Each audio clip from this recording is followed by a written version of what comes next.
আমি একটা অভিযোগ পেয়েছি আমেরিকা থেকে, আমেরিকা নিউ ইয়র্ক থেকে আমাকে ফোন করে বলছে যে আমার ছোট ভাই কলেজে পড়ে, বাট তাকে খুঁজে পাচ্ছি না।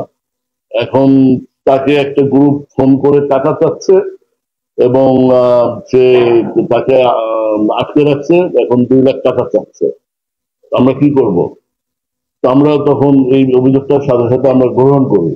তার ছোট ভাইয়ের অবস্থান, লোকেশন আমরা এগুলো যাচাই বাছাই করি, এবং দেখা যাচ্ছে এমনও হয়, আপনারা জানেন এআই প্রযুক্তি, আমি আপনাদের মাধ্যমে জনগণকে সবাইকে জানাতে চাই, এআই প্রযুক্তির মাধ্যমে সন্ত্রাসীরা আমার ভয়েস, আপনার ভয়েস নকল করে আপনার ছোট ভাই, আপনার ছোট বোন বা যে কাউকে, আপনার পরিবারের সদস্যদের জিম্মি করে, মনে হবে যে তাদেরকে জিম্মি করেছে, এবং তাদের ভয়েসটা এআই ভয়েসে তারা রিলে করে, ওরকম ভয়েস তৈরি করে আপনাকে ব্ল্যাকমেইল করে।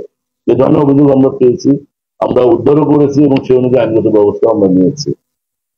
তো আপনাদের মাধ্যমে এআই ভয়েস, এআই টেকনোলজি, অর্থাৎ যে কারো ভয়েস কপি করা বা নকল করা, এই বিষয়ে আমি বলবো যে এআই টেকনোলজি ব্যবহার করে যে ব্ল্যাকমেইল বা প্রতারণা হয়, এতে উদ্বিগ্ন না হয়ে আগে যাচাই করুন আসলে অপরাধটা সংগঠিত হয়েছে কিনা। আপনার ভাই বা আপনার বোন বা আপনার পরিবারের সদস্য, তার সাথে সরাসরি কথা বলুন।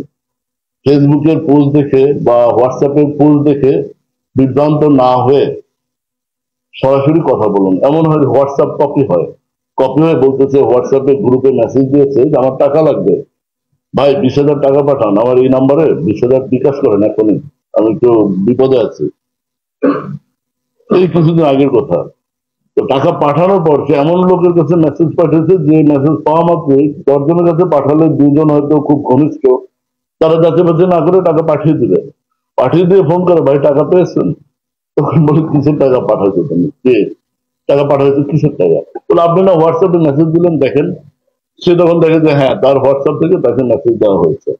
এই মেসেজ তো সে দেয়নি, এটা হোয়াটসঅ্যাপ ক্লোন বা এক ধরনের প্রতারক আপনার নাম্বারটা কোনোভাবে ক্লোন করে আপনার নামের অনুরূপ আরেকটা হোয়াটসঅ্যাপ খুলে এই মেসেজটা ডেলিভারি করে করে এই প্রতারণা করে।